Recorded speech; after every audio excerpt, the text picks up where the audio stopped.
শুভ সকাল।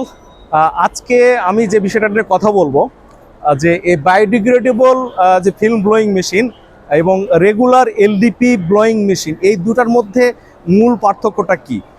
Biodegradable film blowing মেশিনে LDP production করা সম্ভব হয়, কিন্তু রেগুলার এলডিপি মেশিনে বায়োডিগ্রেডেবল করা সম্ভব হয় না। এইটার বেসিক কী কারণ থাকতে পারে সেই বিষয়টা নিয়ে আমরা কথা বলবো।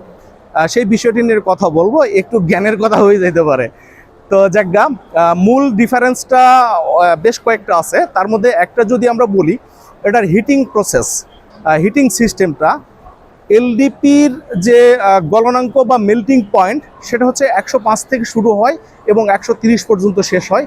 এটা বিভিন্ন গ্রেডের উপর নির্ভর করে। অন্যদিকে বায়োডিগ্রেডেবলের যে মেল্টিং পয়েন্ট বা গলনাঙ্ক, সেটা শুরু হয় 150 ডিগ্রি থেকে 170 ডিগ্রির মধ্যে। তার মানে এই দুইটা ম্যাটেরিয়ালের যে মেল্টিং যে পয়েন্ট, এটা কিন্তু একটা বিস্তর ব্যবধান আছে।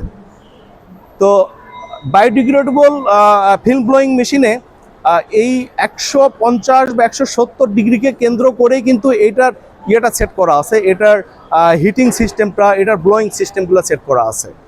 তো এই 150-এর মধ্যে কিন্তু রেগুলার এলডিপি এটাও কিন্তু 105, এটাও এর মধ্যেই পড়ে।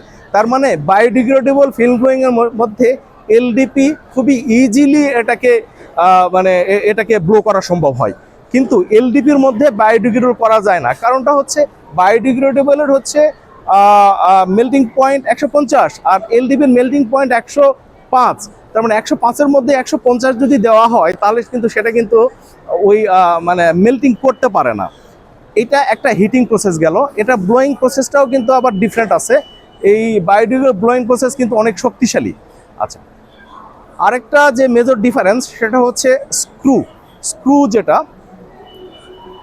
রেগুলার এলডিপি মেশিনের স্ক্রুর এলডি রেশিও এটা 24+24+ থাকতে হয়, কিন্তু বায়োডিগ্রেডেবলের এটার এলডি লেন্থ ডায়া রেশিও এটা কিন্তু 34+ থাকতে হয়।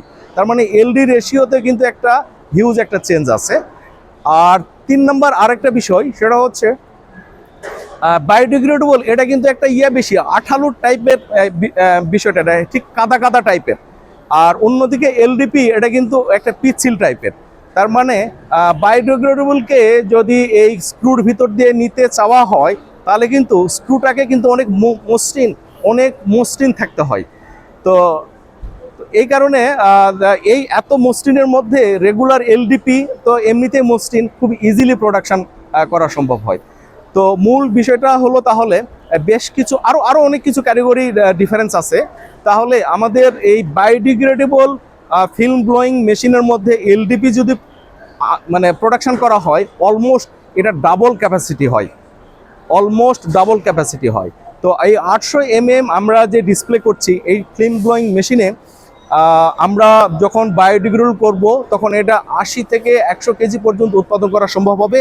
অন্যদিকে আমরা যখন এলডিপি করব, তখনও কিন্তু এটা 80 থেকে 100 কেজি পর্যন্ত এটাতে উৎপাদন করা সম্ভব হবে। বাট সেম সাইজের যদি আমরা রেগুলার এলডিপি মেশিন ব্যবহার করি, তখন কিন্তু এটা 40 থেকে 50 কেজির মতো প্রোডাকশন করা সম্ভব হবে। তার মানে আমরা রেগুলার এলডিপি মেশিনের পরিবর্তে আমরা high speed biodegradable film machine যদি ব্যবহার করি, তাহলে উৎপাদন ক্ষমতা ডাবল হয়ে যাচ্ছে। উৎপাদন ক্ষমতা ডাবল হইলে এটার গুণটা কি? গুণ হচ্ছে ওভারহেড কস্ট কমে আসবে, অর্ধেক হয়ে যাবে। অপারেটর কম লাগবে, অর্ধেক লাগবে। শ্রমিক অর্ধেক লাগবে।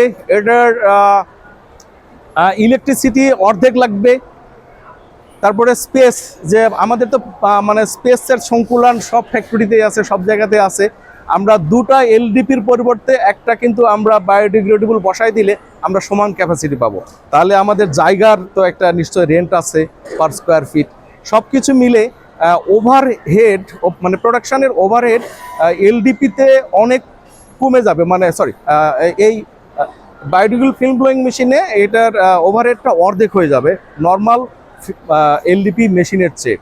তো এই পর্যন্তই টেকনিক্যাল কথা, অনেক ভারী কথা হয়ে গেল।